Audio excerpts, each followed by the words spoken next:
Hello, everybody, and welcome back to the 3DO Experience, the 3DO retrospective podcast where we talk about all things 3DO, the 3DO company, the console, and everything in between. I am Bill, and this is Threk. How you doing, Threk? Oh, Bill, I'm doing great. How about you?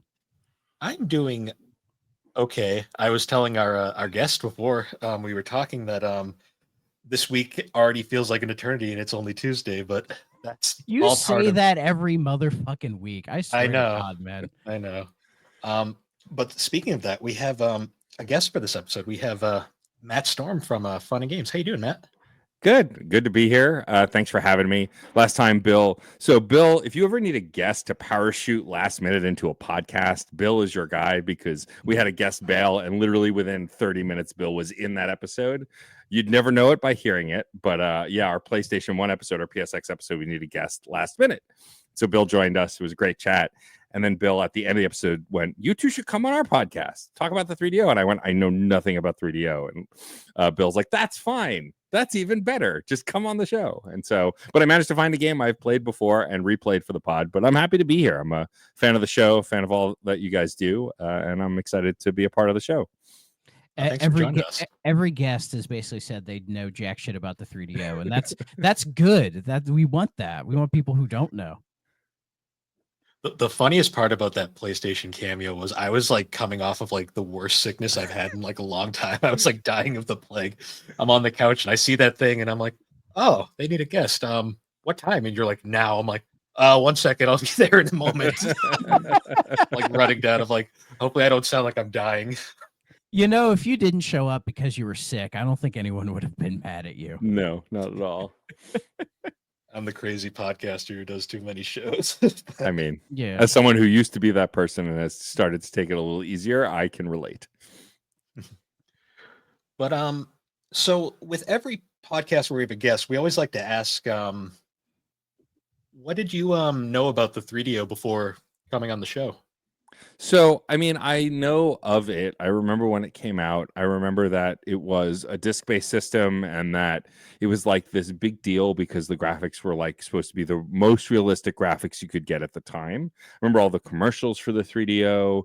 But I never owned one as a kid, and no one I knew owned one either. Usually with consoles I didn't grow up with, like I had some friend would have some console that I didn't have, and I'd get to play it. But the 3DO, I don't know that anyone had it growing up, and to this day, I don't know that I've actually ever held a 3DO controller. But I've become more familiar with the library. Like I know we've joked offline about Balls 3D, which I played on the Sega Genesis, but I know was famously like developed for the 3DO. Lord knows why. But yeah, it was the knowledge was limited. I've learned a lot since starting to listen to your podcast. But I knew it was, Panasonic. They were trying to get into the big console war game and like really make something that had staying power, and clearly it did not. But yeah, it's all cursory and like things I've gleaned from like online over the years. Nice. Sorry, I'm a mess today, but so we usually start the show off with a news segment. Oh yeah. How much has actually happened this week? I'm so like I'm like so disconnected from the world lately. Well, there's all the Switch 2 nonsense. I don't know if we need to keep talking about that. Let's see. The big one I saw is so you know that app they're making for the Zelda games, right? For Switch 2. Apparently there's an option in that that'll actually let you repair weapons. But apparently it's some fucking like dice roll where you have to like roll a die once a day, and if you get it right, it'll fix a weapon, and if you want to fix another one, you gotta wait the next day, which is really stupid. Yeah. Nintendo though wouldn't be Nintendo without weird integration to something. Like the fact that we're getting a sequel to the Switch, we should all be thanking whoever for, because rarely do they do that unless it goes the route of the Wii U. So like the fact that we're getting another Switch that's more powerful and bigger is great, but we knew there were going to be some kind of gimmicks because that's Nintendo. They're a toy company. I mean, I think it's so funny how people for years were saying to Nintendo they should just drop the gimmicks and just make a standard console, and now they're kind of doing that with Switch 2. and people are like, "Oh man, I miss the gimmicks." I'm like, "You people will never be happy, will you?" To be I mean, fair, though, there the is gimmick sort of a gimmick with the mouse Yeah. thing, the that is the Joy-Con. most brilliant thing I've seen in gaming in a long time. I I just like I like the idea. I'm just a little concerned with how it's going to be implemented. Like it's not being shown as like it's like a main selling point. It's just like, oh, here's another cool thing it does. Right. Um, My theory is that it's the inroad to PC ports. Like, think yeah, about Baldur's Gate 3, which is definitely coming to the Switch 2 at some point, and that will have now mouse control or the controller style stuff that they've done for the PlayStation and the Xbox. Like, I think that makes sense. And then for shooters, right? Like they're showing it off with Metroid Prime 4, which is exciting. I will never play it that way because I am someone who likes to play first person games with a controller standard. But Mhm. like I think that's a great idea. But like think about Civ coming to the platform, like other strategy games. We could get like a Red Alert collection or some kind of like StarCraft, like some version of StarCraft 2, maybe. Who knows, right? Like I think games that could only really operate on PC that can't operate on console now have an inroad to Nintendo in a way that they haven't for the other consoles. Those sim ports they just did, they could put Yeah. those on Switch. Those would be huge sellers on there. Yeah, for sure. hopefully they fix the screen not working. Yeah, they need to get those ready for So console if they're going to do that. But little backstory. My sister Alex, she is obsessed with The Sims 2. I get a message like a month ago where she's like, they broke it. And I'm just like, how? She's like, the most recent update, the screen no longer scrolls. I'm just like, That's not a big good. problem.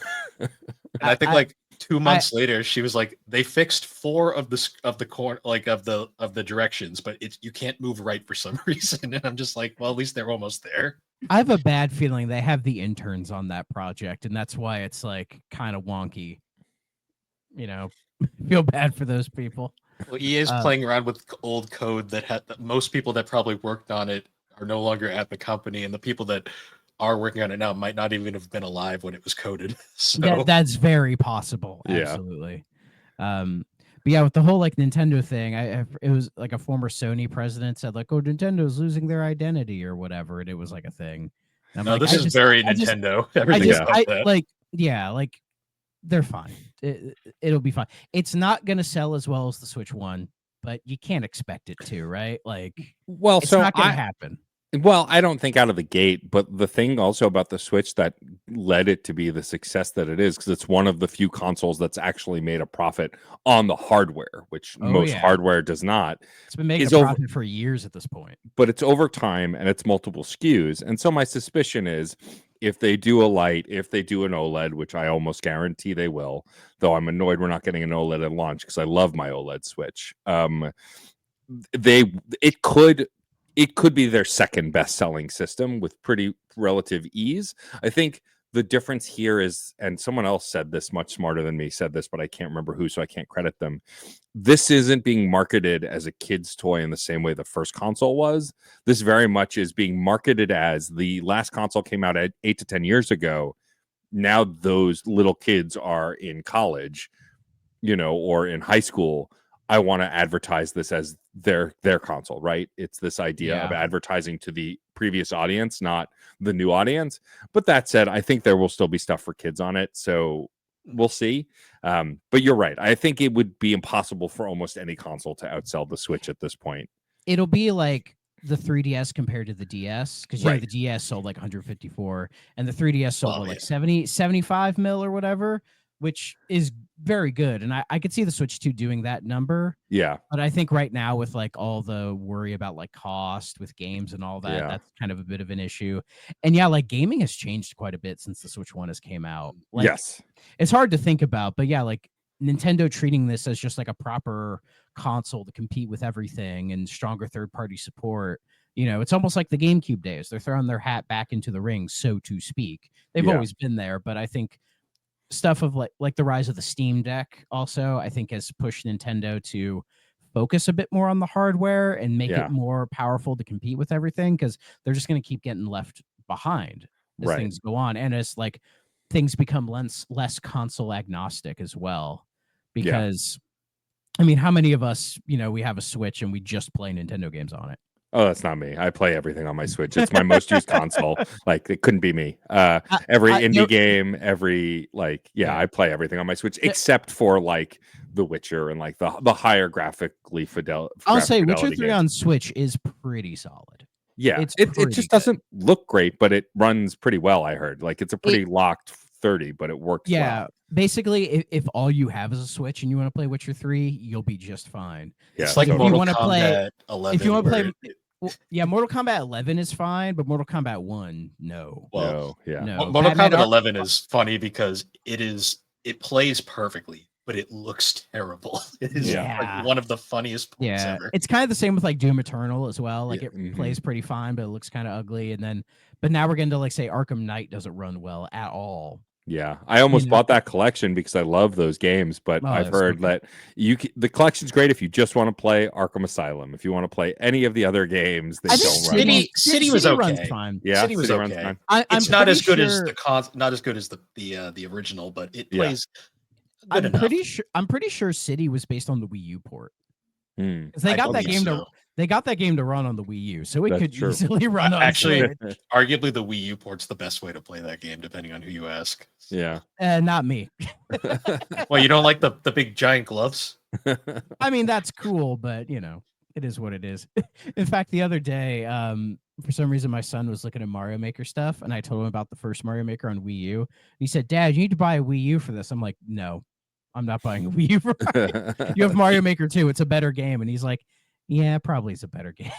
Do you remember original Mario Maker? How like they locked all of the unlockables? You had to play like for specific hours, and then like people were just messing with their in-game system clocks to unlock everything. That's really weird.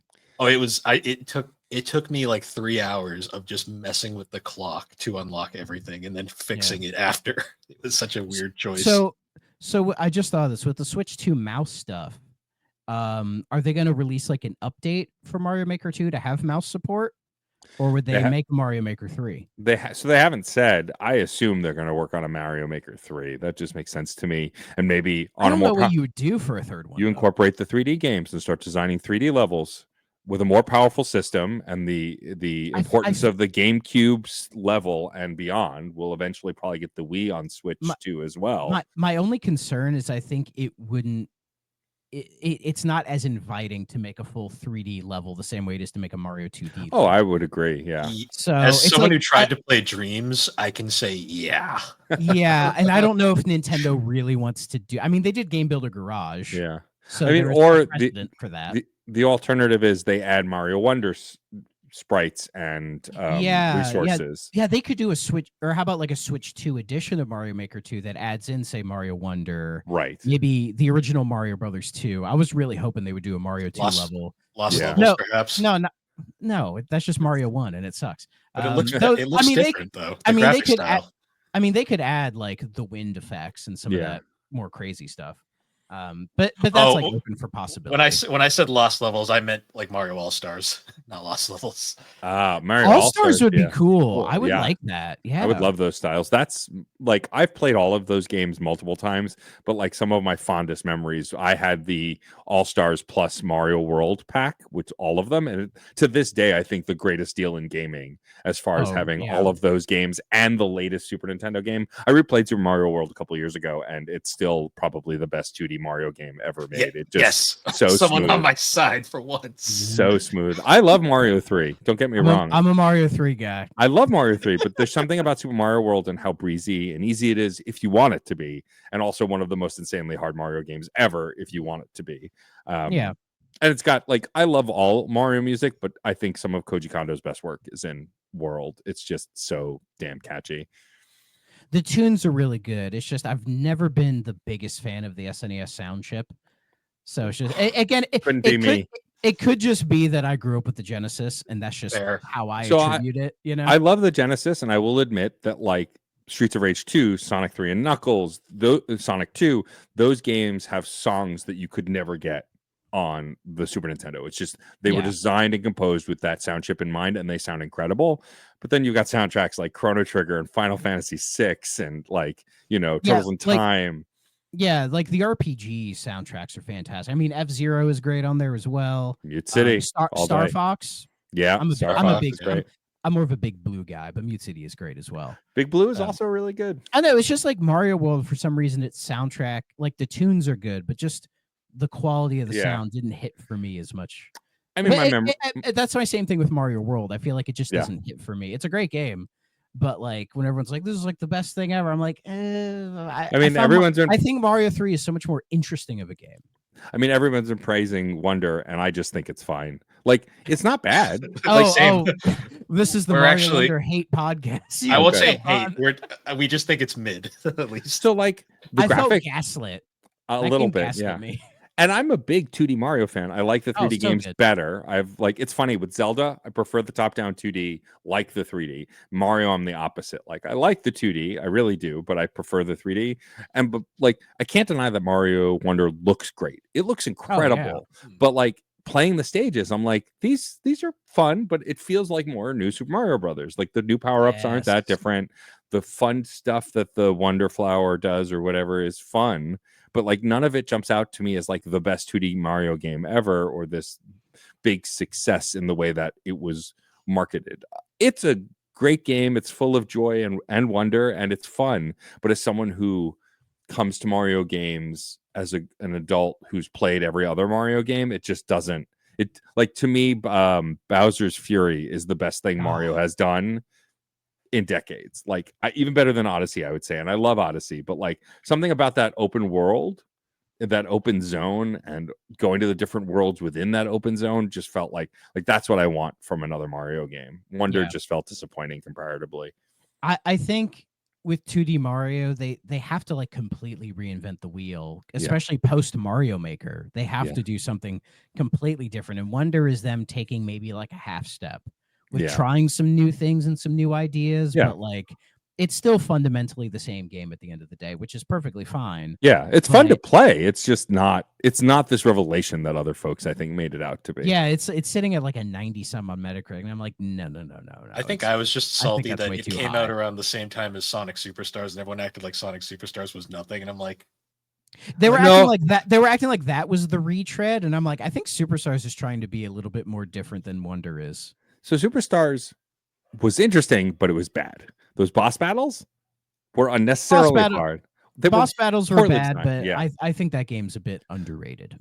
So I got it day one. The gameplay is fun level to level, but when I got stuck on the giant robot boss and found out it was like the third to last boss, I wasn't even at the end of the game yet. I was like, forget this game, I'm done. And I wanted a new 2D Sonic. Like I loved Sonic Mania. I'm a big, Thrag. I'm a diehard Sonic fan, but Superstars just felt disappointing, especially considering how great Mania was. I was like, we're getting another 2D Sonic game. It's going to be great. And it just wasn't. Yeah, Mania's kind of legacy looms large over any future 2D Sonic game, especially if it's not going to be done by the same people. Yeah. So with Superstars, I'm really hoping they do a Superstars 2. Yeah. And because there is a lot of room for improvement. Yeah. But I did enjoy my time for the most part. But yeah, the bosses were just bad. Well, I mean, that's why I really loved Frontiers and wanted to celebrate it because it's not the best 3D Sonic game, but it's the best one we've gotten in a while. And I think it's a pivot in the right direction. The story was great. The boss battles were a blast. And like the exploration was fun. There was just not enough to do. But like I loved that game. And I think that a sequel could really, especially on a more powerful console like the PS5, could really show us like what this game can do. Yeah, and I'm pretty sure that's what Sega's working on. I wouldn't be surprised if we get like Superstars 2 and Frontiers 2, because I think when Frontiers came out, Ezuka was like, yeah, this is the beginning of a new era. Yeah, they're like, this is what we're gonna do. We're not gonna like every couple years do something completely different. We're just sticking with the formula, which I don't think have like a colors generations. Like it's working, change everything. Do Lost World, do Mario Galaxy. Why? It's 2014. Yeah. I remember that generation. It's like they finally did it. A good Sonic. We're in the right place. It's like change everything. It's like, but we did get Shadow Generations, which is the best Sonic game they've made in 30 years. Yeah, without a doubt. It's so good. And also, as someone who's Knuckles is my favorite character, but as someone who's loved Shadow since his inception, and he was so poorly managed as a character, the fact that we both got the really great movie and that game, like I feel like the history has shifted on that character now. Yeah, and a pretty decent remaster of Generations. Like I know Yeah. some people had some issues with bugs, but I think they've Yeah. ironed those out now. So I It mean, played I great to unironically me. really like Shadow the Hedgehog, the game, not because it's good, just because it's amazing Yeah, for all the wrong reasons. it's such a mess. I'll eventually play it one of these days. I've such a kind mess. of He I've kind karate of chops avoided it. Eggman to death at one point. It's like, what is happening here? It's just one of those things. Anyway, news. Let's see. Xbox has announced their big June showcase. It is on June the 8th, and they're ending it with an Outer Worlds 2 Direct, Oh, cool. which says to me they're like, we don't really have much in the Outer Worlds 2. Why not? Because they're not going to do another Call of Duty Direct. You know, they did that last year. So, but yeah, this is on June the 8th. I don't think they've said how long it will be. My guess is it'll they're usually what, like hour and a half, I think. It depends. Yeah, and the rumors are flying with this one already. I've seen Silk Song, poor bastard. Yeah, We'll get 3 seconds of it in a compilation of a bunch of stuff and no one will notice. That was the funniest thing I've ever seen. so funny. That was so good. But I'm seeing other stuff like we might finally see that Gears of War collection. Like Mhm. that's been rumored for a while, and that would make Gears multiplat as well. We might see more of Fable. We might see more Perfect Dark. The one immediately people attached to, because we had the rumors about it before, was the Persona 4 remake. Because the Yeah, rumors of a Persona 4 remake are happening, and the Persona 3 Reload was first shown at a Xbox showcase, so it lines up. yeah. I won't get my hopes up until I see it. That's basically how I go. I mean, the rumors from that popped up so much, it's like it's probably going to happen. I mean, Reload sold really well, Yeah. so it's like they have the engine for it. It's just make Persona 4 assets and just do it again. You know? Yeah. See, I'm just really pissed because I'm excited. like, I've now finally beaten that game. I'm gonna have to beat it again another year. I mean, not that I'm complaining that much, but it's like, fuck. I mean, you're talking to the guy who's beaten it like 30 times at this point. So. Yeah, I know. That's gonna be the worst if they remake it, because I'm gonna be like super like picky on everything. Like I'll be like, of course you are. Well, because then everyone's gonna be like, oh, is it gonna be Vanilla 4 or is it just gonna be based on Golden? If they don't do Golden, that'd be dumb, because Golden is just better. Yeah, I mean, I'm not the biggest fan of Maria, but you just do it. Who fucking cares? But yeah. Yeah, Sorry, I was no, it's okay. I was gonna say, so I've started 4 several times, and I want to play through it. I have it on Switch, and I will. It's long, and time is a circle. But that opening is slow. Yeah, but I will say that the biggest rumor that I've seen that's basically all but confirmed now because of leaks is the Oblivion remaster. They were calling it a remake, but I don't think it is. I think it's just like I think it's basically that game in the Skyrim engine, which is basically a remake. But as I understand it, like they're not really tweaking a ton of stuff. But Oblivion is my favorite of the Elder Scrolls games. I love Skyrim, but Oblivion will always be my favorite, especially the PC version modded to hell. So I'm excited for a remaster on modern consoles. I think that'd be a fun thing to have. I'm excited for this direct because I feel like Xbox has kind of gotten their shit together finally.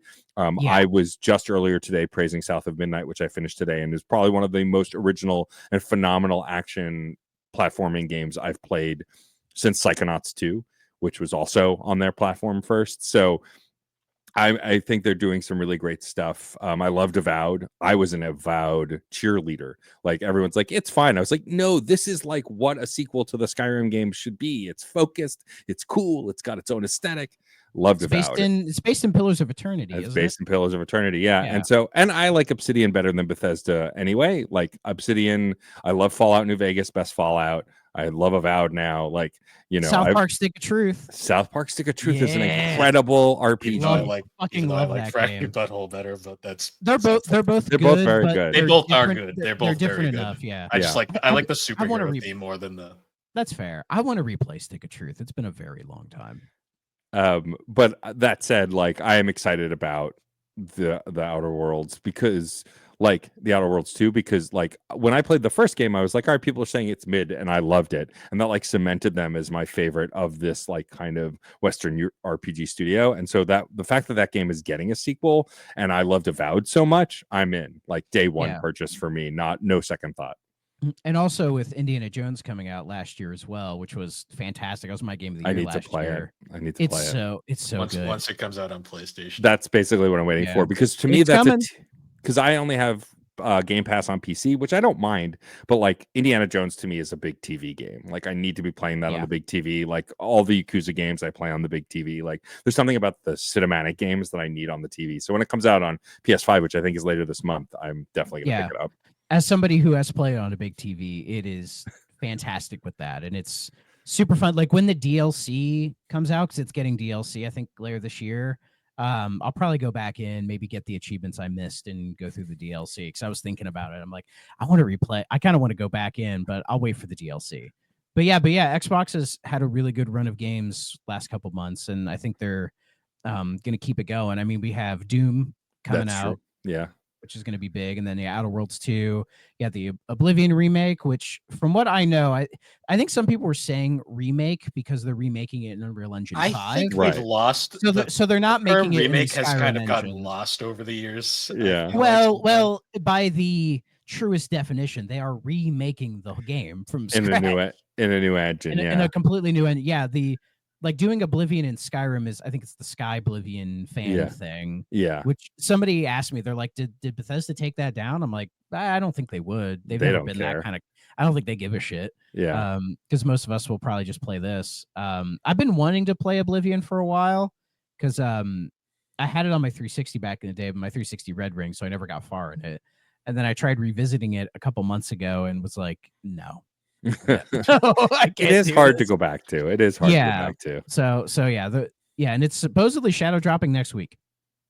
Well, I guess I'll believe that when I see it. Yeah, I mean that's what Grubb is saying, and we've been having a lot of shadow drops. He's sticking lately. to it. He's sticking to it, and he's pretty accurate. I'd say more accurate often than others. So yeah, his reputation has improved a lot over the years. Yeah. So I mean, and that's the thing. They don't even really need to shadow drop it. They could in theory, they could have saved it for the June showcase and shadow dropped it then. Yeah. Like that would have been like a big moment. But I mean, the rumor is also it's going to be a Switch 2 launch title, which would be awesome. I'd love to play that on the Switch. It's gonna be on everything because why not? Yeah. So yeah, and I guess the other game rumored for the Xbox showcase is Minecraft Dungeons 2. Sure. I played a little bit of the first one. It was fun. Sure, like yeah, not for me, but like a fun game. I'm just surprised they're bothering to do a sequel for it, but sure, why not? But yeah, that's in June 8th. We'll see how that goes. So we will see. Let's see what else happened. Oh yeah, Mafia: The Old Country's release date got leaked for August 8th. So I'll be playing that when that comes out. Let's see. Oh, somebody interviewed Toys for Bob about some stuff because they're working on a secret project with Microsoft, Spyro 4. I wonder what it could be. Yeah, I know, right? And somebody asked them about other things they'd like to do, and they were immediately like, we'd love to do Banjo-Kazooie. Wouldn't that be awesome if we did fit Banjo-Kazooie? Phil Spencer, could we do Banjo-Kazooie, please? They're basically asking to do it. And I'm like, yes, let them do it. Please let Toys for Bob do that. That'd be amazing. As someone who just replayed Banjo-Kazooie, that game absolutely holds up, but it was so much better to play it on the Switch with the replica N64 controller. Mm-hmm. It's not necessary per se, but I think my psychology, like the controls feel right with the handholds that way. And I'm so used to it because I grew up playing it that way. And I 100%ed that thing. And I'm not someone who does that platinums or 100% anything anymore, but like getting into that end of the game and missing like 10 notes and like 3 jiggies, I'm like, well, I might as well get them. And it was fun. I really enjoyed my replay of it. You might see me on another show on this network talking about it soon. Really bad at keeping secrets, but yeah, I would love for a new game in that series because I think there's still life there. I mean, people beg for it all the time, that's like they might as well. Like they could just remake the first game. If Microsoft is a little weird about giving them Banjo 3, it's like just have them remake the first game and they would be fantastic because They did the Spyro remakes, and that was great. Crash 4, so Yep. they're up to the task. I guess it's just how long it'll take to get Spyro 4 out the door. So. Yeah. Hopefully not super long, because they announced that, or they said they were working on a game. What was it? I think it was last year, because when all the Activision stuff we happened. mentioned it when it happened. So yeah, hopefully that happens. Let's see. A Bungie finally announced a marathon. I'm curious. Like, I don't have any tie to previous versions of Marathon. I never played them, but like, I like Bungie. I like Destiny 1 and 2. I stuck with Destiny 1. Destiny 2 I played on and off over the years. They're incredible developers. I love, the original Halo trilogy and stuff. So like, I'll play a new Bungie game to play a new Bungie game, but I don't have any particular excitement for this by name alone. But like, the trailer was cool. Ben Starr, of course, in it, because he's in everything. So like, I'm curious, but I don't there's no excitement for this one. It's just something I'll check out.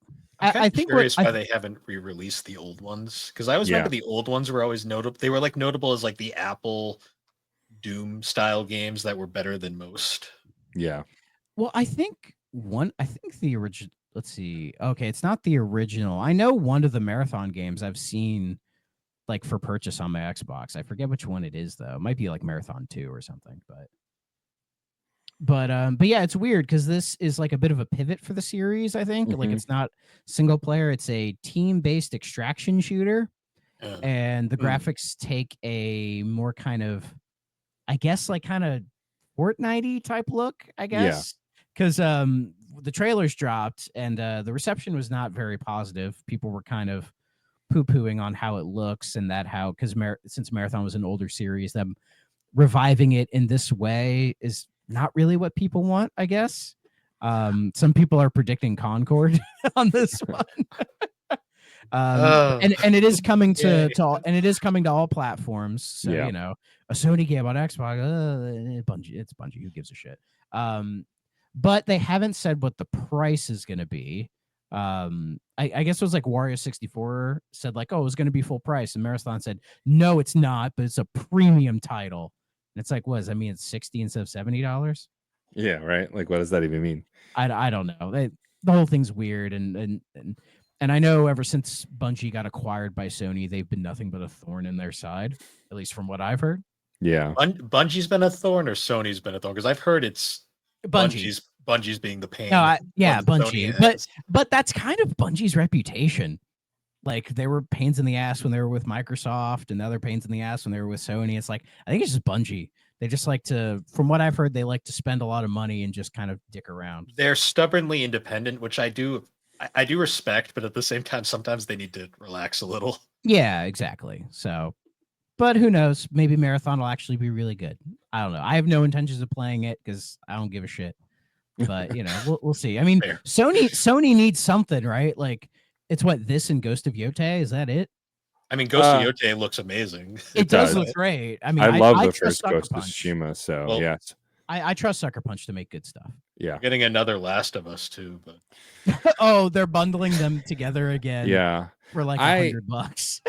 I like when people were getting mad about the remasters and stuff, it's like, to a point I understood, but also I get, like, these are the best selling games they've ever made. They have a hit TV show. They want people to play them. New fans totally get it. But this collection just feels like it's for money and that's it, right? It just, there's no, now that there is a remake of 2 on PS5 and they already remade 1 on PS5, they're already both on PS5.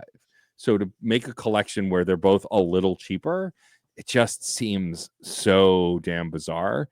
And like, we already know they're working on an incredible new property, space action something, who knows, right? Like, Intergalactic, the Heretic Project, looks awesome. I mean, we saw a Kumail Nanjiani cameo in like a Wanted poster. Like, it looks like it's going to be cool. And like, I love Naughty Dog. I love Uncharted. I love the Last of Us games.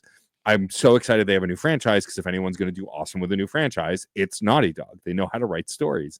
But like, stop re-releasing your old games. Or where are the other Uncharted games? Lost Legacy like got no fanfare. It's the best Uncharted game, and like, it was just shunted onto the PS4. And it's a pretty good port, and I loved it. But like, where's the love for that game? Why is that? Like, I don't understand why we keep re-releasing. Where's the them. Jack and Daxter collection? They don't know how to make Jack and Daxter anymore. Right. The last time they tried to make Jack and Daxter, they made The Last of Us. Yeah, That's Or they how should it. get, That's like, or actually they what should happened. get like Blue Point to do like. Imagine like Blue Point did like a Jack and Daxter collection. that'd be fun. Yeah. Who did the? And- I've still never PS4 played them. What? I What'd you say, Bill? I forgot because they ported them to PS4. I forgot who did that. They did. Oh, they did port him to PS4. I have no idea. Let me check. The first game is a very excellent Mario 64 style game with some of the most impressive loading tech I've ever seen in a video game, especially from like 2001. Yeah. 2 and 3 are just GTA games, basically. It was what was popular at the time. They're good games. They're just, it's like, you can see exactly, like, you're like, yeah, this is after Grand Theft Auto 3. So Right. I know the PS3 collection was done by Mass Media. Yeah, there's no PS4 collection. I thought it was only on PS3. Yeah, because PS3 was when they were doing like the Sly collection So, and the Ratchet and all that stuff. The collection was never released on PS4, but they did digitally put the games on the store. Okay. Oh, Those honestly might just be like emulations that they just slapped together. yeah. Okay, so they're Wouldn't probably not surprise great me. ports. I mean, I haven't heard one way or the The, other. ma- so I the don't mass know. media collection wasn't very good. Like the Vita version is unplayable. It's like that Oh, bad. that sucks. Because I remember the Sly collection on PS3 was really good. Well, that was made by Sinzaru, who were like massive fans of Sly Cooper.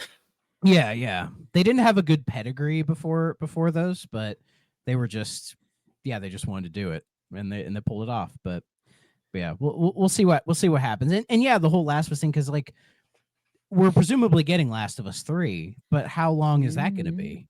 I wouldn't presume. The end of 2 is sequel bait. Is absolute sequel bait. It is, but they've said literally nothing, and they avoid that question like the plague. So I don't know.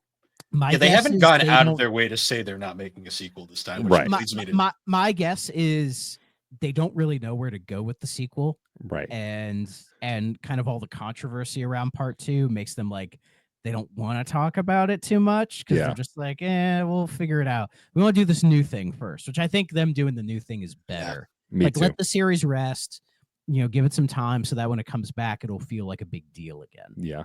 So I mean, I want a new Uncharted. I know a lot of folks don't. I love the way 4 ended, but like Lost Legacy left some stuff open. I'd much rather play a game as Chloe anyway. Oh yeah. And so like give me a sequel to Lost Legacy. So I want we'll a see. Sully prequel so bad. I was saying I either want it will never happen. Yeah. I either want a Chloe game where Chloe, Nadine, and maybe Sam do some stuff, or like a Sam and Sully game because they team up at the end of 4 as well. Yeah. I love that idea, but I think we'll have to see because I think Sony may be starting to change their direction a little bit. If the rumored God of War side game that's in Greece like is real and that comes out and it does well, then maybe Sony's like, oh, we can do smaller side things, and maybe they would treat Uncharted in that way, which I think would be fine. Yeah, totally. Yeah. So who knows? We'll see what they do. But speaking of other new games, that rumored Star Wars tactical thing has officially been unveiled as Star Wars Zero Company. Well, they've announced that they're going to announce it. So we got the title and the key art, and I guess it's going to be at like the Star Wars celebration that's in Japan. I think on Saturday. Mm-hmm. But there was like the leaked images that basically looks like Star Wars XCOM. I'm in. Let's go. Sounds good to me. Yeah, I'm down. I'm down. It's being done by Respawn, I think, right? Respawn is helping, but they're not like the main developer. It's Bit Reactors, the main developer. While cool. Respawn is helping. I guess Respawn just they help out with Star Wars games. I guess. I mean, they know how to do it. Yeah, So. the 2 Jedi games are some of the best. Really Although I really liked Outlaws. A lot of people didn't. I thought it's one of the best non-Jedi games they've made in a long time. The stealth was kind of broken, but like the story I thought was great. I really enjoyed it. Yeah, I had to play Outlaws eventually. I think it's worth it if you can like ignore the nonsense on the internet, which is not always easy. I think it has some really cool new characters. I like there. I mean, if you want to read some nonsense on the internet, look up stuff about South of Midnight. Jesus Christ! I will not engage with that. It just made me laugh because I'm Yeah. like, you people have no shame. This is why I hang out on Discord and nowhere else. It's honestly the smart thing to do. Yes, good choice. I think this is over, but like Metro just had its 15th year anniversary, and They released it for free on Steam and GOG for a handful of days. Yeah, it was until so basically by the time this comes out, it'll be like the last time to get it. So Yeah. if you guys have not grabbed Metro 23 Redux, I highly recommend you grab it. It is a fantastic game. Last Light was also a fantastic game. I need to play Exodus. I will do that later this year. And they even asked about the future, the next like Metro 4 basically, and they are working on it. But 4A is a Ukrainian-based studio, so they've been dealing with some stuff. Yeah. And they said basically, shorthand version, that a lot of what has happened over the last couple of years will be influencing the next Metro game. Which makes sense. Yeah, I just downloaded it. As someone who has a love-hate relationship with first-person shooters, I've heard nothing but great things about this game, and so I do intend to play it at some point. Might not be this year, but it's on my short list of shooter games to jump back into. Basically, if you enjoy like single player shooters, like BioShock, like Half-Life, Titanfall, even, then Titanfall. then Metro will be right up your alley, because it is Perfect. a pure single player story based game that is a first person shooter. It has a bit of a survival, almost kind of sim element to it, but you can turn all of that off and just treat it like a regular shooter, kind of like whatever flips your switch. And yeah, the story is fantastic. The characters are great. Like the ending of the first game is really, really powerful. And it leads right into the second game. And the second game does a good job of keeping the story going. Its ending is kind of whatever.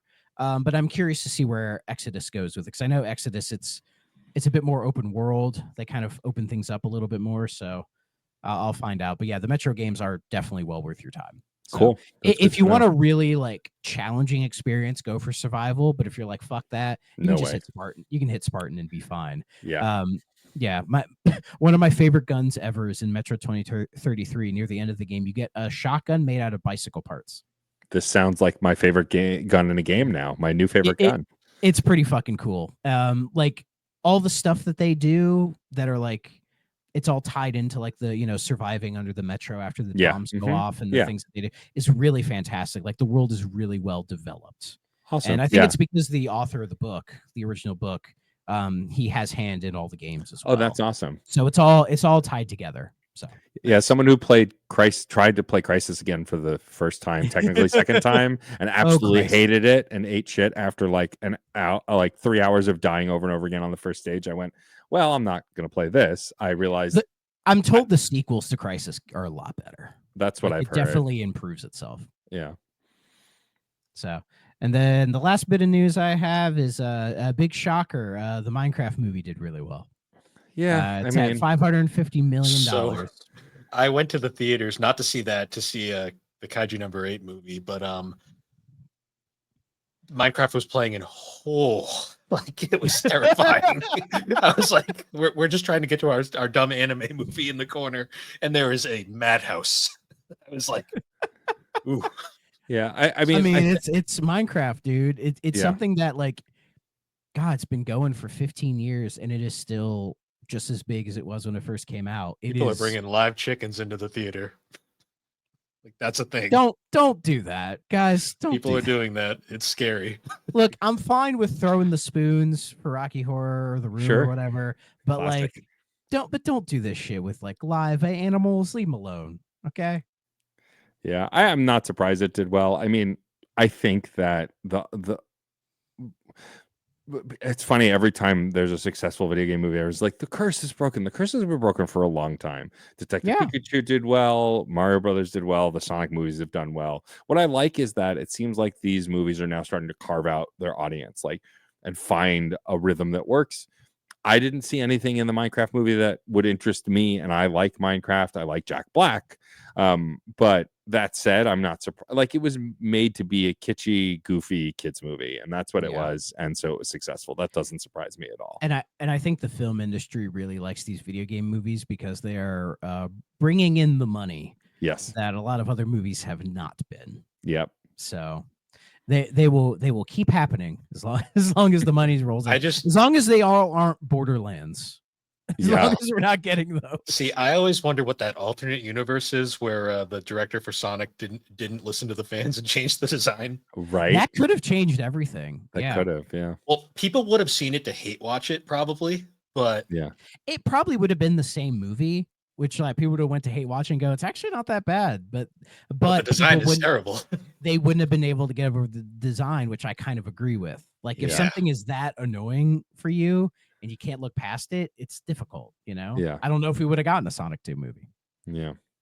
And now we're getting a Sonic 4. So, and I'm not complaining because I've loved all of those ridiculous movies. Three. Oh, yeah. I was shocked that the third movie is arguably the best one out of the trilogy. Right. I mean, it's like the games. Third one's the best one. Yeah, that's true. Yeah. Well, I mean, also for me, as someone who grew up on Sonic Adventure games, still claims they are good, though people disagree. The fact that we got basically a Sonic Adventure 2 movie is still mind blowing to me. And like anyone my age who grew up on that stuff, when they both go Super Saiyan at the end of that movie, I'm weeping. Like it's playing Live and Learn. The moment that got me was that opening scene where they're playing the acoustic guitar, and I'm like, it's Live and Learn. It's Live and Learn. Yeah. Well, like Sonic Adventure 2 is so baked into like the fandom and the mythos behind Sonic that when I saw they were doing Shadow, I'm like, that's exactly what they're gonna do. Yeah. Because Sonic Adventure 2 is still a beloved game. Adventure 1 depends on who you ask, but Adventure 2. I mean, I love Adventure 1 because I like Adventure 1 as well. Because it is the way it is. But like Adventure 2 is just, it's still considered one of the better games in the series. And a lot of it is because it's a much more streamlined game than Adventure 1. It introduces Shadow, and it was right at the tail end of like the Dreamcast going into the GameCube. So a lot of people played it on the GameCube. And of course, it's also not held together by duct tape. Yeah. And lest we forget the Chow Garden. Yes, of course. Why we haven't gotten a Chow Garden game at this point is mind-boggling to me. Yeah, Sega must not like money. I mean, if they did it now, it would be some kind of mobile gotcha game bullshit. But I would still play it. Eat it up. Exactly. Yeah, absolutely. I would still play it. Everybody I know wants a Chow Garden game. I told them it would just be a mobile gotcha game. They're like, I'd do it anyway. That's like with everyone who's played the Yakuza series wants a Cabaret. There's a Cabaret mini game. They want a Cabaret game separate. And I was like, it'll also be a gotcha mini game, and I will buy it. See, I want to see if they could give me the Like a Dragon business sim on my phone. Same thing. I would play the shit out of that. I loved that so much. It's like when Persona 4 released a dancing mini game, like rhythm game, and I was like, I'm gonna buy that. Yeah. just because. Every day is great at your June S. You can dance to the June S theme, and it's got full lyrics. It's amazing. You play as Nanako. It's wonderful. Amazing. I love you're just like, it's really good. Shut up. But anyways, that was all the news. I mean, we could have went in about the Switch terrace, but who fucking cares? Nobody knows. Nobody knows. Yeah. We'll find out. My guess is the price isn't going to change. That's my prediction. Yeah. It's going to be the same price. They just delayed it because everything's fucking shitty. But my guess is when it comes back, the price will be the same, and we'll just deal with it. The only other thing I saw was we got more Nintendo music. It's not super exciting this week though. Oh, I didn't look. I've forgotten about it. Hold on. This is a recurring theme on our show now. Is we always are like new Nintendo music, and we're all either like, "Ooh, that's cool," or no, and then one of us guesses it, and usually we're just whelmed by it. That entire app is like just whelmed, to be honest. I wanted so much more from that, and I'm so sad with that app. It could have been so much better. We finally got Zelda 1. Yeah, I know. I'm like, why wasn't that there from day one? Right. But we also get the Famicom Disk System version. Okay, I'll need to check that out because I actually have. That's actually dope. Yeah. Oh, and I think they added NES Metroid as well, or did they do that a while ago? That was a while ago. But a good one. Although Fusion's still not on there, and Fusion's my favorite. But that's how bad the releases are. Whenever I look at it, I'm like, oh, that game. They're like, that's been there. I'm like, oh, okay. Yeah. Yeah, it's like when Donkey Kong Country 3 got released, and everyone was like, "Are you sure that wasn't there the whole time?" I'm like, no. The absolute nerve of Nintendo with this goddamn app. The absolute nerve. Drip feeding music is a choice. That's all I'm going to say. So weird. But it's the most Nintendo thing Sonic ever. Soundtracks are right there. Yeah. And they're all on YouTube, so it's not like they are the only ones Yeah. providing it. It's just the only official channel for it. Yeah. But like I go on Spotify and look up the Sonic soundtracks, and most of them are there. Yep. The Buck You know. Bumble soundtrack is on Spotify. I didn't even notice that. I didn't even notice. When Buck That's really Bumble funny. is owning Nintendo, you know something's fucked up. Look, Well, all what's- I know is that Argonaut Studios is back, and they made Buck Bumble along with Ubisoft, and so it could be the golden age very soon. We could see a return of Buck Bumble, and I'm ready for it. I just want iNinja back. I'd do anything for iNinja. I love that game so much. Give me it on my Series X with achievements. I will 100% that game. It'll be a whole thing. I love iNinja to death. I grew up on it. So,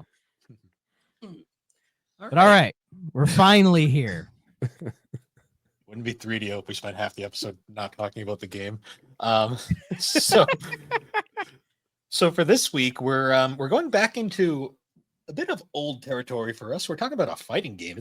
It's been a bit since we. Oh no, actually it hasn't, because I forgot about the Mortal Kombat 2. Yes, but that was kind of like unofficial. True, and they're working on a 3 port. I saw. Oh, they are. Which will be interesting. Ooh, that'll be good. I'm excited I for think that. the last official fighter we talked about was Samurai Showdown. I want to say. I think so. That sounds right. Because did we do that with Aaron? Yes. Okay, yeah. So the game we're talking about for this week is Primal Rage. This game is like one of those fighters that I've seen it everywhere, but I've never actually deep dived into it until the preparation for this episode. Yeah, this is a weird one. Doing the prep for this episode, I didn't realize it was made by Atari. Atari Games. That I did not know. And it's definitely one of those games that's been on just about everything you can think of. Like I first learned of this game through AVGN, when his Sega 32X video, where he's playing Invisible Primal Rage because he didn't have like the connector cable. And I was always like, that looks like a really interesting game, but it was definitely released in a very specific time. It came to the arcades when I was born. That's insane. That's We just made sorry. Matt feel old. I'm sorry. You're gonna do that a lot. It's fine. I'm used to it. Yeah, well, it said it was released August '94, and I'm like that is my birth. Oh, I wasn't born. Wonderful. I was, but yeah, it feels like this game when it was released was very like it was emblematic of a very specific time where fighting games were all the rage in the arcades, and they were coming to the consoles, and people were digging them, and Atari was like, people like weird digitized games where things bleed, so we're gonna do that, but we're gonna up the ante. They're gonna like fart and puke and piss and shit on everything. Because also, this is the 90s, so gross out humor is real popular, Plus, Boogerman and all that Jurassic stuff. Park was a thing, so dinosaurs. Yes, dinosaurs, Jurassic Park. It's literally they looked at 94 and were like, what's popular right now? Okay, can we combine this together into a game? And then they did, but they forgot to make a good game. They're already here. So fun little thing, because I know this confuses a lot of people. When we say Atari Games, because Atari is one of the most confusing companies in video games, this isn't Atari. Everyone knows Atari Inc. went out of business. Well, went bankrupt. They split it in half. Atari Games was the arcade division that made everything that was good about Atari. Atari Corp was the computer division who made the hardware. Corp went on, eventually got bought by Hasbro.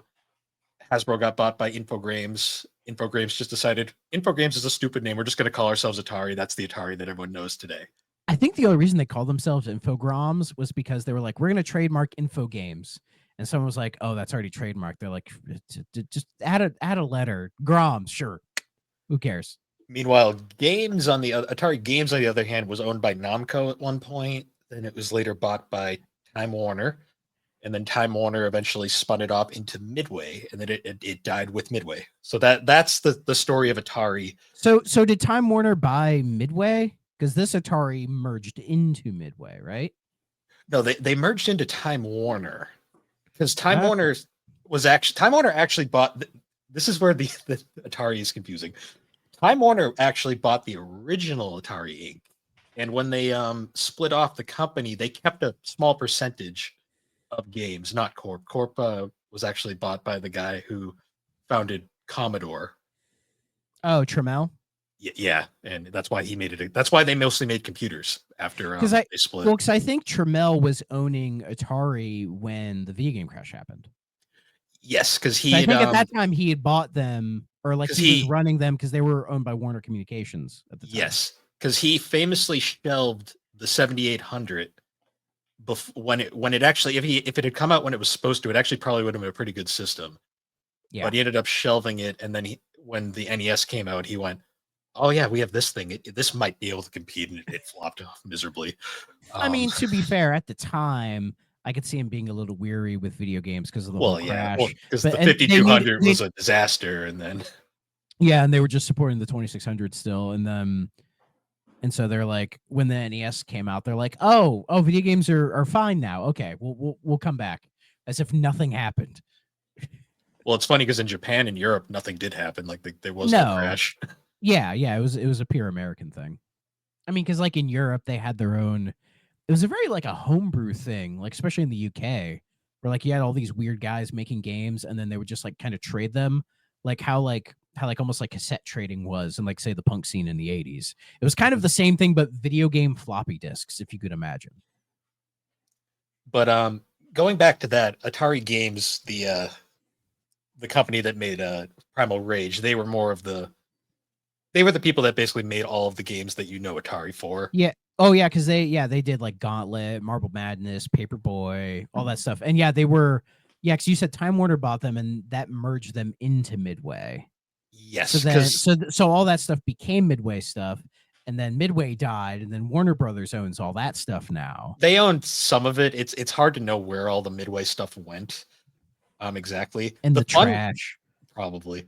The fun thing about Atari Games though is during most of the 90s and 80s, most people when they thought Atari Games, the company that they were actually thinking of was Tengen, because Atari couldn't use their own name because Atari Corp had the rights to use it for publishing. So they had to make up the Tengen name. And that's the company that famously gave us games like Awesome Possum and the much better version of Tetris and a whole bunch of other. Are fun y'all stuff. as confused as I am? I hope so. This is Atari, and somehow it's more confusing than 3DO. Yeah, Atari's its own weird web of bullshit, and they still exist to nowadays, but they're kind of this Atari. It was Infogrames. They came back, and then they were just like, "Oh, we have the Atari. We're just going to call ourselves Atari. Why not?" And nobody complained. They're like, "Sure, call yourself Atari if you want."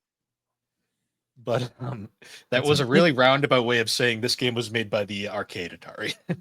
Yeah, it's a mess because like Atari is now like a French company. I think it's whatever. But anyways, yeah.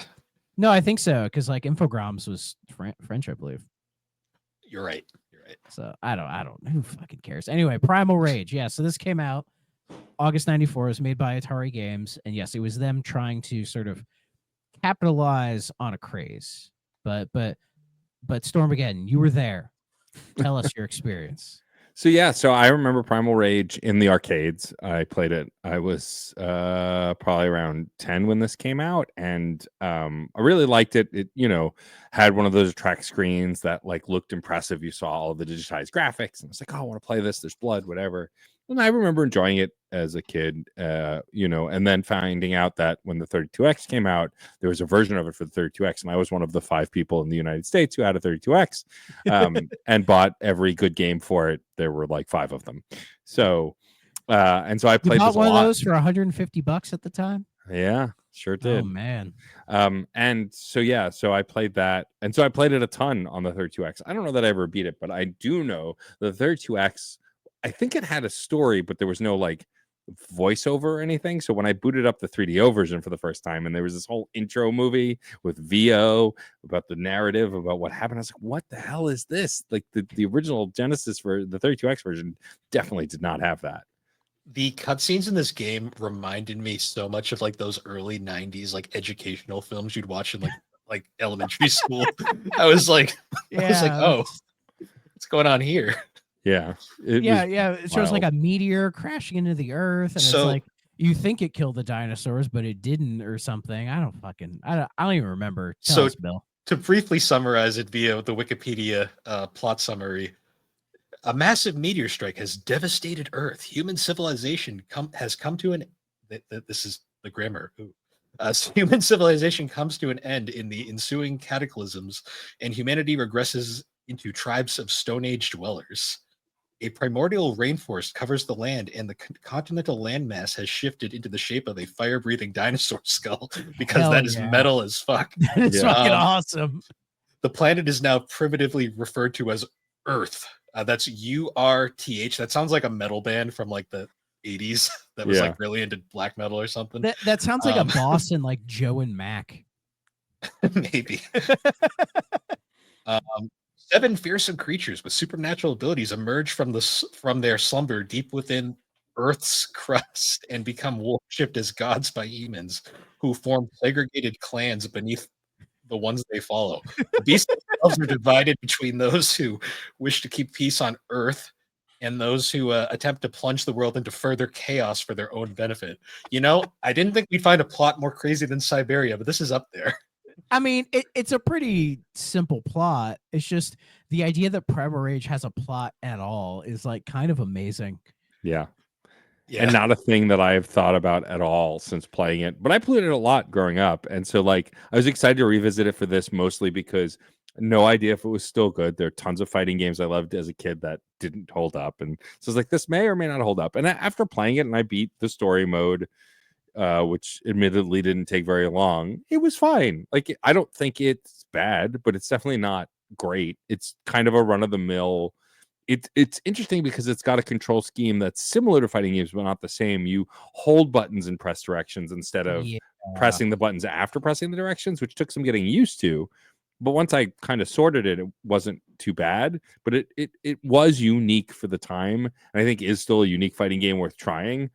I don't think it set the world on fire. I don't think it's one of the best fighting games ever or a hidden gem, but I like it. I think it's fun. It's just bizarre as hell.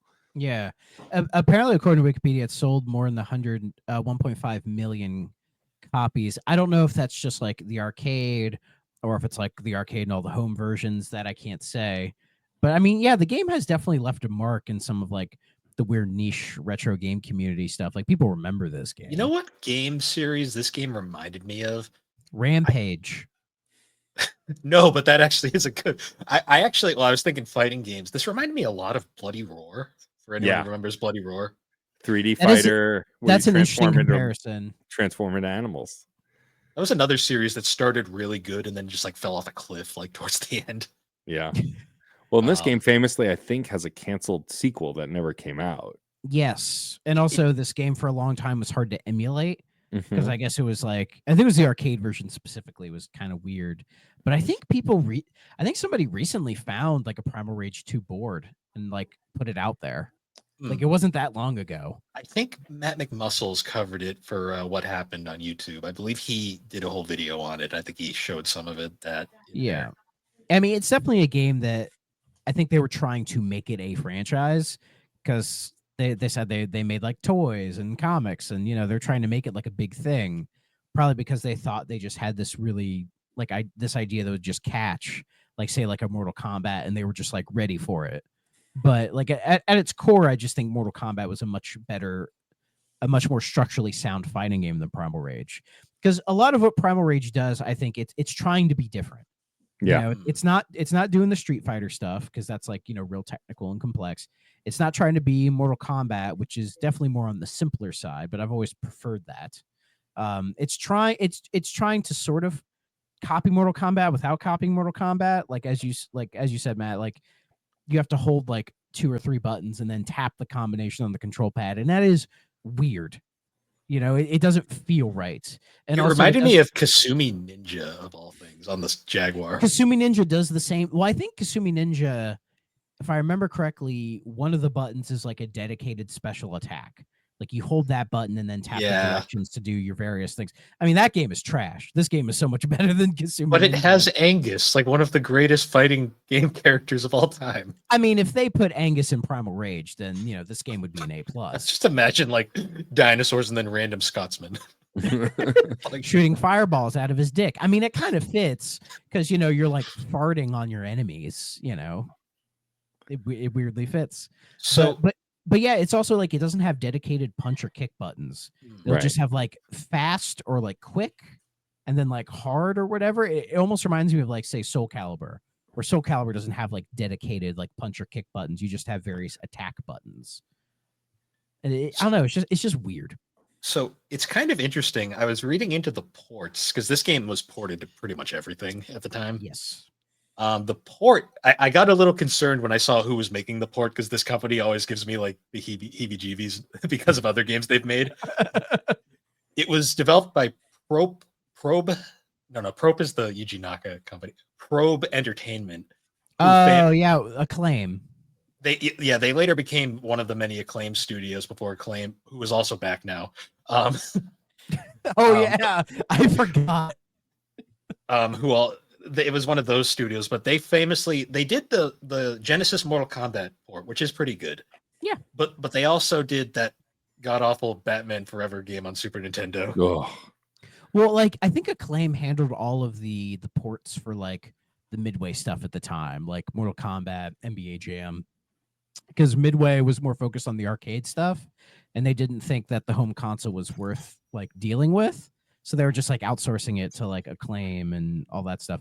But then once the home ports started becoming really popular and the gaming industry was shifting to that, that's when Midway was trying to like make it up. And I think Primal Rage is another example of that, of them just focusing on the arcade side and just letting somebody else handle the home ports.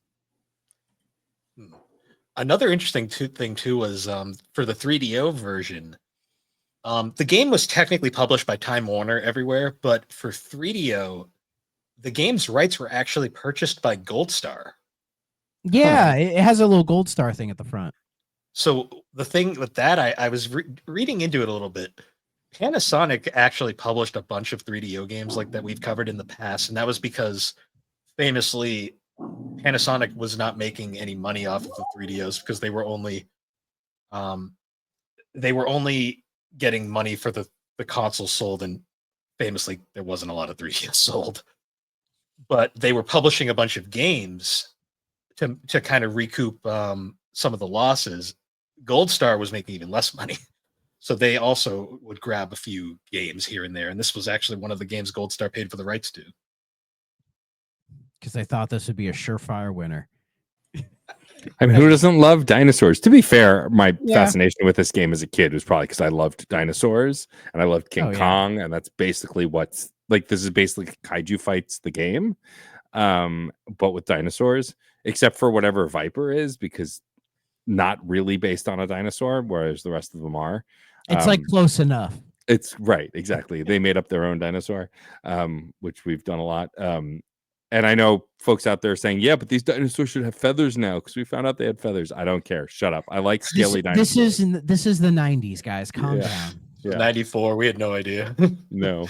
It's not that big a deal. I mean, and yeah, like I think Jurassic Park was the year prior to this. Yeah. Mm-hmm. And that was a huge hit. So dinosaurs were really in vogue at this point as well. Yeah. But I agree. It's definitely a very weird game, but I expected it to actually be harder to play going back to it because like I said, I've played the original Mortal Kombat games. I love Mortal Kombat 1 and 2, and they play fine, but like compared to where we are now, you can feel the age. Whereas here, like once I understood how the controls worked, I didn't. Now, to be fair, I emulated the 3DO version on the 4DO on the PC, and so who knows what it's doing on the back end. I know it wasn't helping the sound chip, that's for sure, because often the sound would like loop or get stuck. Yeah. Weirdly enough, I moved over to Opera on RetroArch, and the sound was so much better. Yeah.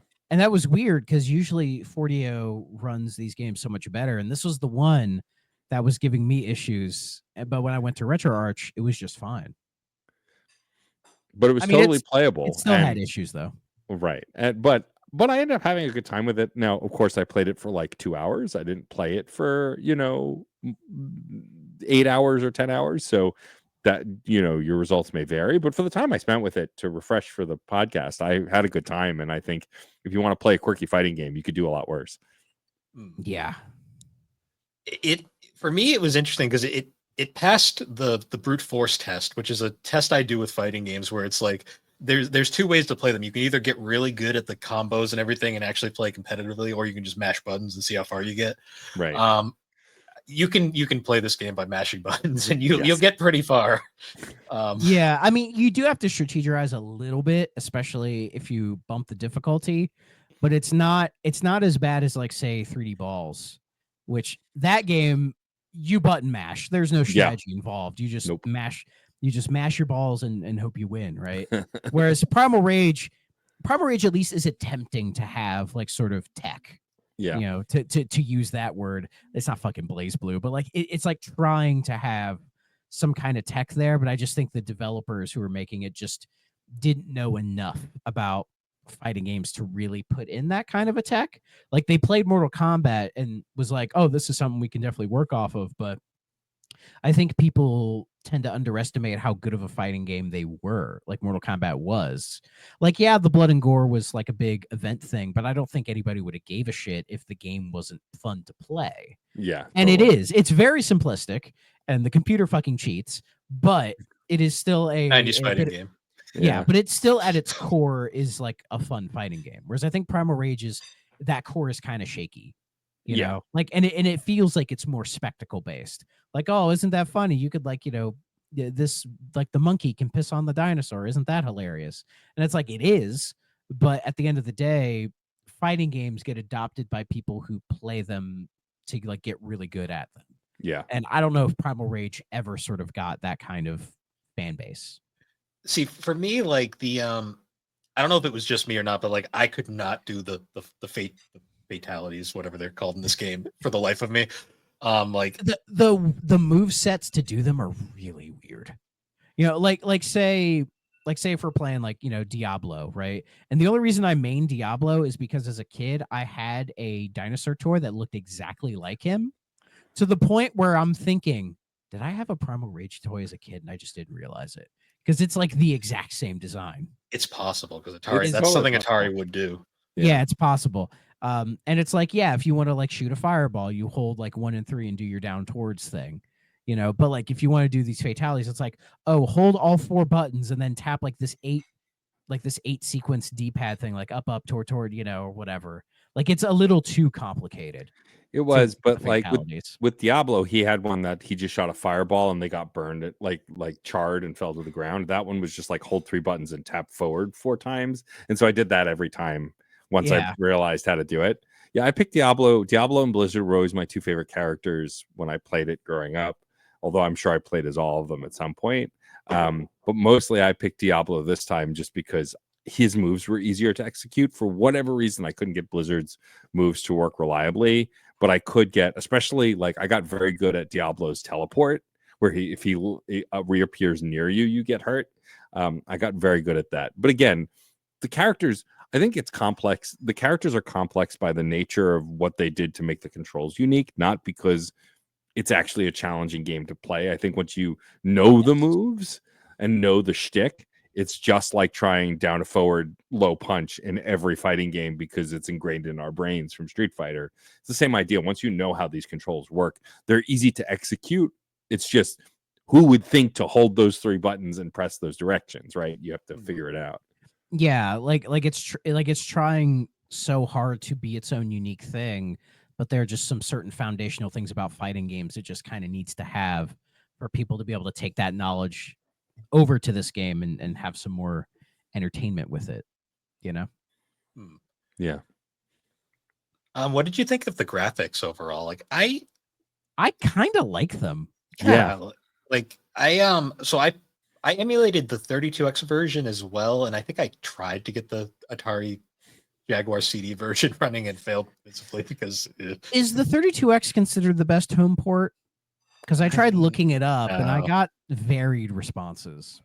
I don't think there is considered a good home port. it's one of those kind of situations.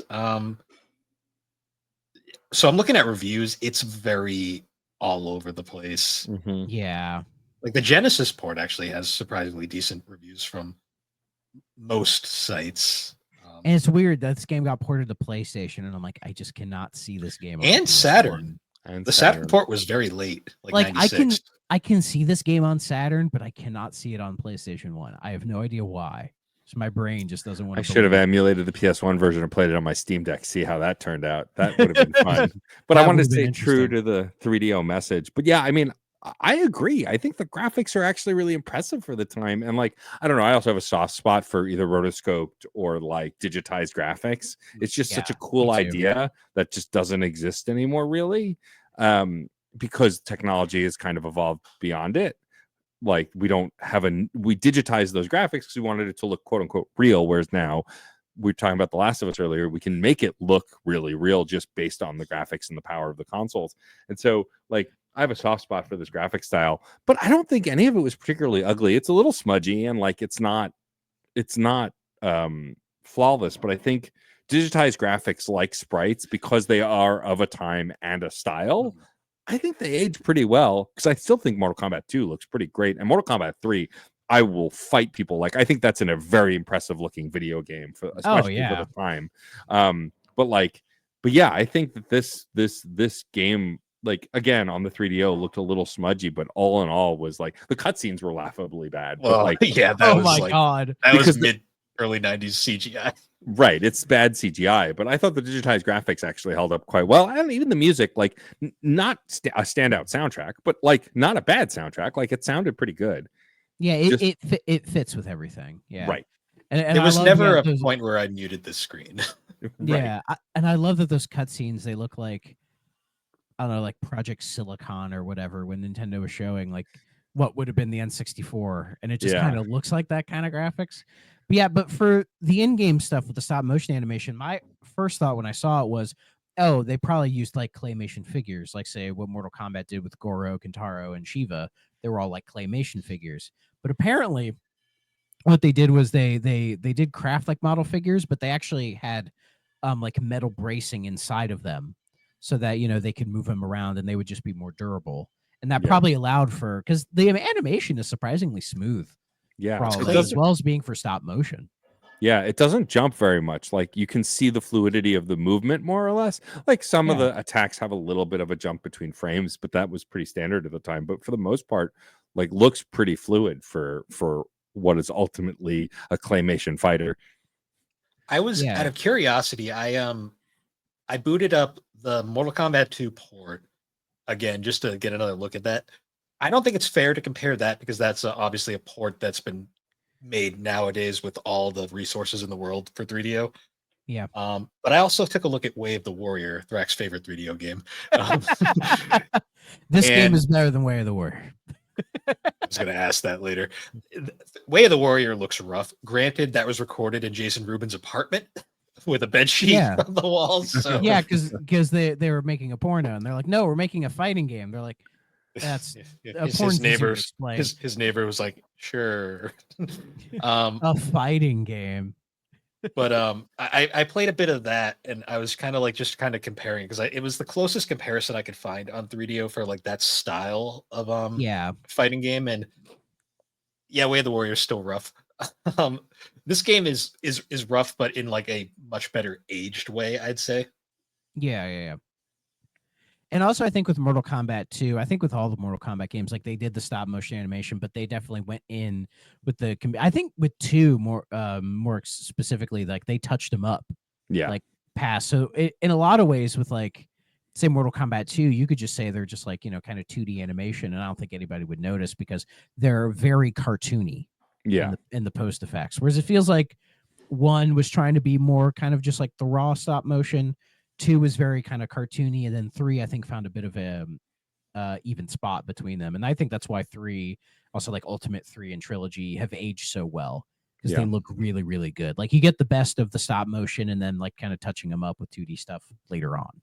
So, And I think this is aged pretty well in a similar way because it's like giant kaiju like beasts. There's like already a suspension of disbelief whenever anything is going for, like I love GoldenEye with my whole heart. Like GoldenEye 64 is a favorite game, but like it looks bad. It looks bad. It was trying to be realistic and it looks bad. But that's like, I love the polygon charm of it. But like something like this, I think ages so much better because it's, again, you have design. I love, and I've said this on the podcast, I love the realism of the Sony flagship titles. I think it's impressive and it's great.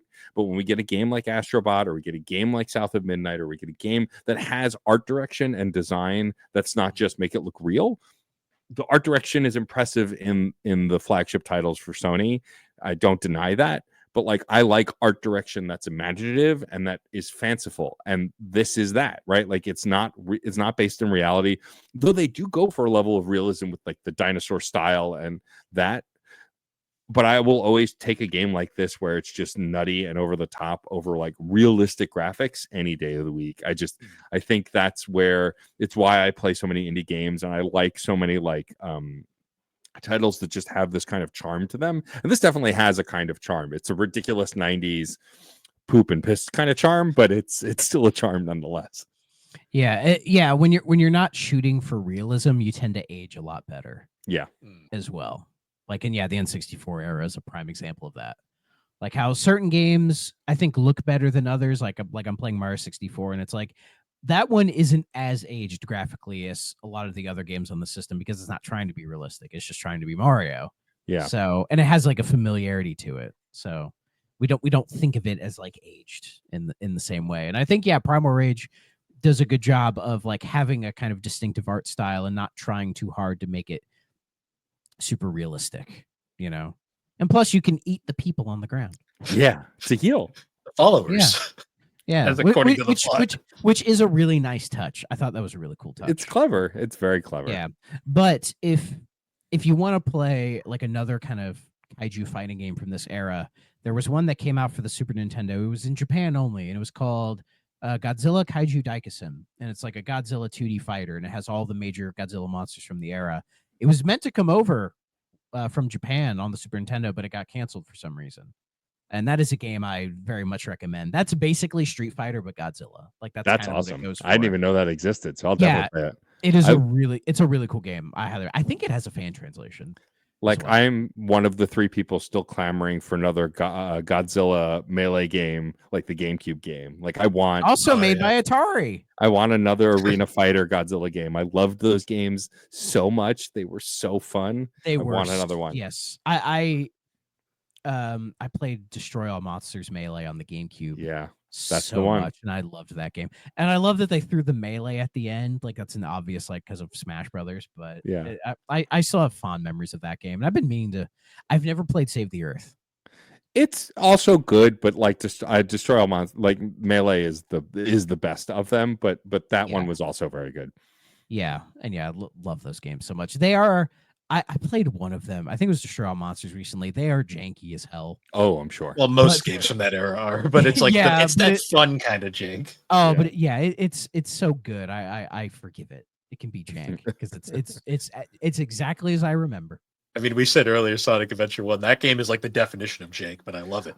I had a blast. I replayed it last year and like didn't have many glitches, breezed through it. Even I said on the internet, we all overreacted to the cat levels. They are not as hard as everyone says they are. You can beat them in like 3 seconds if you know what you're doing. Yep, totally. Blame Aaron Hansen for that. Oh, absolutely. I'll blame Aaron for forcing glitches that are very well known. Yes.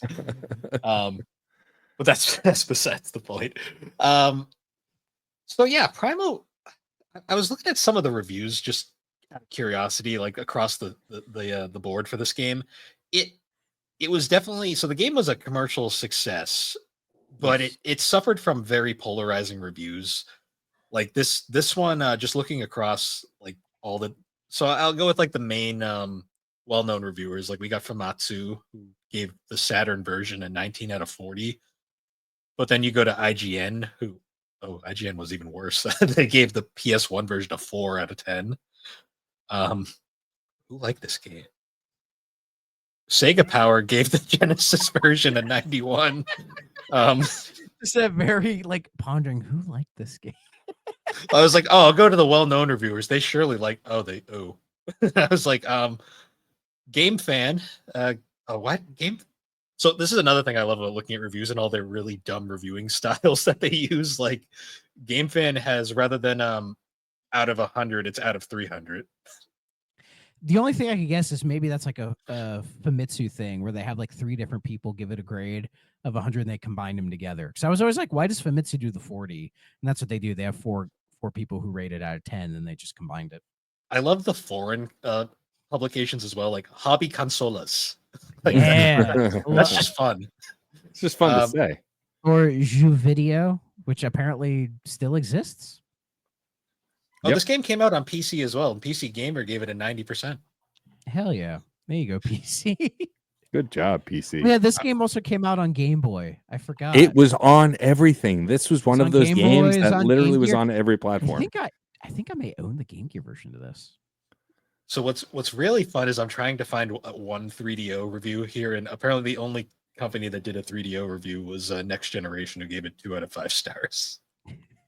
Fair. All Cruel, but Game fair. All Game reviewed the Atari Jaguar CD version, and also gave it 2 out of 5 stars. They got that thing to run. They got one of like the 4 working ones on the planet. So somebody needed a working one, I guess. I saw one at the retro gaming convention that I go to locally near me. And they wanted $500. $600, and Fuck. it wasn't tested. They were like, "It's unopened. You're buying at your own risk." And I'm just like, "Yeah." I'm like, "No, thank you." Well, that Jaguar emulator I told you about, it runs Jaguar CD perfectly. Oh, as well. nice. So You can play the Highlander game why play would the you Highlander. Whether you want to or not. Yeah, because it's like the only significant game that came out on that. I'd rather thing. watch Highlander 2. The quickening. What's a shithead? So every episode we always do must play okay, stay away. This one was actually one of the harder ones for me because like I don't dislike this game like some games we've played in the past, but I also don't think it's particularly a must play. I'm probably gonna say okay. Like it's not an offensive game by any means. Like it is perfectly functioning. Depending on who you ask, this game did have controversy back in the day over the pissing fatality, like I mentioned.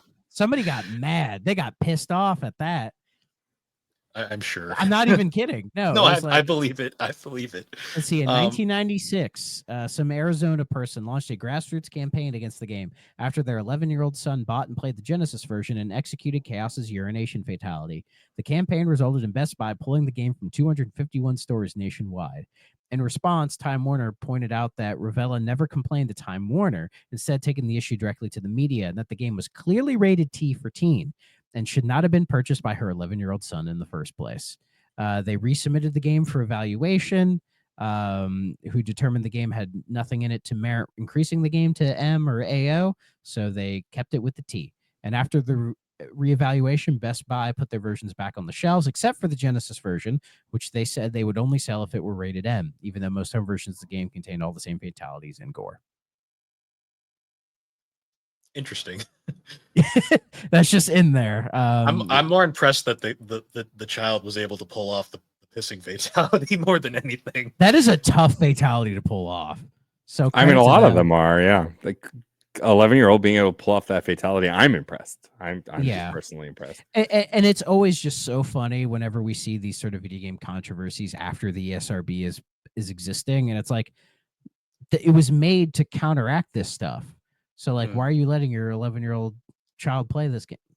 It's always funny to me looking at the rating system back then and how like the games that would get like T or M ratings, like nowadays probably would get E10, like at most. Yeah, I'm wondering what Primal Rage would get these days. I'm assuming probably still T. Yeah. There's enough stuff in there to make it a T game. Like I still laugh about Thrill Kill, the famous unreleased AO rated play game, and you look at Thrill Kill and you're like, this is not AO. This is like this is barely M at this point. Oh man. But yeah, so I'm gonna say okay for Primal Rage. I'm gonna say okay as well. I think if you have a weird fascination with like just random 90s games, I think this is a perfect game to play. It's not perfect. You know, it has a lot of issues, and definitely if you want to play better fighting games from this era, there's a whole bunch of them to play. And hell, even if you want to play games with like giant monsters fighting each other, there's that Godzilla one. There's King of Monsters. King of Monsters. There's a game called War of the Monsters on PS2, which is a really underrated game. You have other options to play, but Primal Rage is definitely worth a try. You know, who knows? You might actually really like it. Yeah, I think I would say it's a must play if you are a fighting game fanatic and want to try every kind of fighting game. But to general public or someone who just dabbles in fighting games, I would say it's an okay rating. I agree with what you both said. I loved my time with it, though brief, because I was nostalgic for it. But I think someone without any nostalgia going into this would still probably have a decent time if they looked up the controls ahead of time. But it's not doing anything mind-blowing that I think is like a must see. But on the other hand, it held up better than I thought it would. I really did I picked this because I had nostalgia for it, but I absolutely expected us to poop all over it, and we didn't. And so like I'm actually really happy that it held up better than I thought it would, and that it's it's worth giving a shot if you're curious. Like the way I kind of think about it is like when I compare it to the other fighters we've covered on 3DO, the way I kind of like would gauge my interest is like how I felt while playing it. Like going back to like Balls, I was like, I just want to be done with this. This is the music is driving me insane. Like it was that kind of thing. That's a game that made me feel like I was a 9-year-old who ate too much sugar. Yeah. Like Way of the Warrior, I saw the potential. Yeah, I know.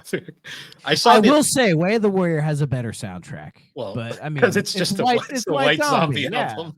Yeah. Like honestly, if you put the White Zombie music in Primal Rage, I think it bumps it a little bit. I would agree. Yeah. It also helps too. It's one of the best White Zombie albums too. Yes. Yeah. But Street Fighter on a 3DO, we've already been over it. It is actually at the time it was the best port of Street Fighter 2 Turbo. Yeah. Primal Rage is not coming anywhere near Capcom or SNK. Okay, it's not. I'm sorry. Yeah. It's not happening. Yep. Yeah, but the roundabout way of what I'm trying to say is when I played through this, I had a good time. I was never like trying to get through it just to be done. I enjoyed what I played, and when I was done, I was like, that was fun. Probably not going to play it again anytime soon, but I liked my few minutes playing it here. It's definitely a game I could see in the future me just going like, let me just play it again just to see how it is. Mess around with it for half an hour and go, I'm Primal Raged, and then move on. Exactly. All right.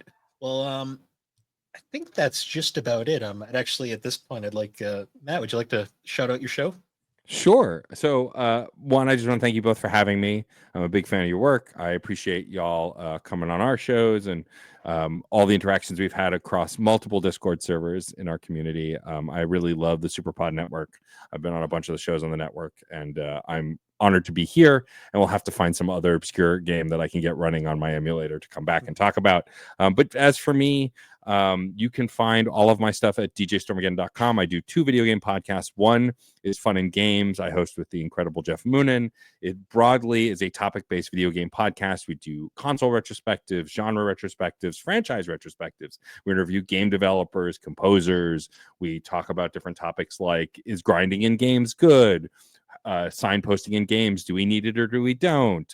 What's the difference between difficulty and frustration when playing through an old game? Things like that. And really great chats. We've had a ton of great guests.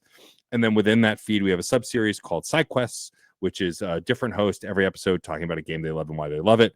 Bill's done an episode. Thrax's done an episode. I will have to have you guys come back and do another one. But basically, it's this idea that every game is somebody's favorite. And we like to give a platform for people to talk about games free of judgment or discourse on the internet, because the internet sucks. But this is a safe place to talk about a game you love, because good, bad, or indifferent, we all love a game we love for whatever reason we love it. Quality is irrelevant to that most of the time.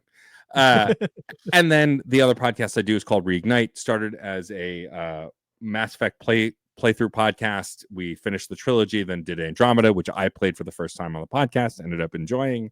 And now we've made the natural progression to Dragon Age. We are currently playing through Dragon Age 2. And basically the pitch of the show is me and my co-host, Frankie Bradley Lestrange. We put ourselves in the roles of the hero, the main character, and make decisions as we would make them in those moments. And more importantly, what aliens or fantasy characters we would romance and smooch, because that's the most important thing about those games. And so if you want to hear, Garrus, of course. boo, so mainstream. Thane, Who doesn't Thane, love Garrus though? I do like Garrus, but Thane for me, Thane will always have my heart. I can see that. I can see that. But yeah, and so it's fun, and we have guests on, and it's just been a great way to re-engage with those games, especially since I and Frankie have changed a lot over the years, and these are favorite games of ours. And so if either of those interest you, like I said, all of the links to that is at djstormageddon.com. If you want to interact with me, I'm most active in the various discords I'm in, like the Superpod Network Discord, or you can find me on Blue Sky. I'm djstormageddon.com over there, because Twitter's a hell site and I refuse to ever go back. So yeah, that's it for me. I will say, for my little side quest on Shining Force, I think that was some of the most work I'd ever put in to like a little 10-minute bit of audio. You have no idea. I'm So, grateful for it, and I would love to have you back. Yeah, I will say I was super bummed when I was going through the list, and I was like, oh, someone already picked Persona 4 Golden. yeah, that one was covered a while ago. Sorry, bud. I was like, oh well, I'll cover my second favorite game. No, but thanks for coming on. I will be sure to put all your links down in the description for this podcast, and I'll be definitely shouting you out once I post to the Discords, as we do. Yeah. But yeah, I believe next week our plan is we're going to cover Who Shot Johnny Rock. yes. I reached out to our guest. He hasn't got back to me, but I'm pretty sure he'll be joining us for that. We should just do it anyways. Yeah. Nah. Casey's great. Yeah, because he actually had a 3DO as a kid. Probably the only guest we have. But that being said, anyways, guys, once again, thank you for joining us on the 3DO Experience. So you can find the 3DO Experience on all the major podcasting platforms. And be sure to check us out over at the Superpod Network. That is superpodnetwork.com. It's an awesome site where you can find a whole bunch of different podcasts, videos, blogs. I believe we're currently wrapping up a series of blogs on our favorite PS1 games from our childhood. I think Nomad actually just put out a blog on Resident Evil, I think it was. Yes, Today. the original Resident Evil. Fantastic blog. And Thrak has done one on Medal of Honor, and I had done one earlier on Tiny Tank. So be sure to check those out. And once again, guys, thank you for joining us, and we will see you all later. Bye-bye.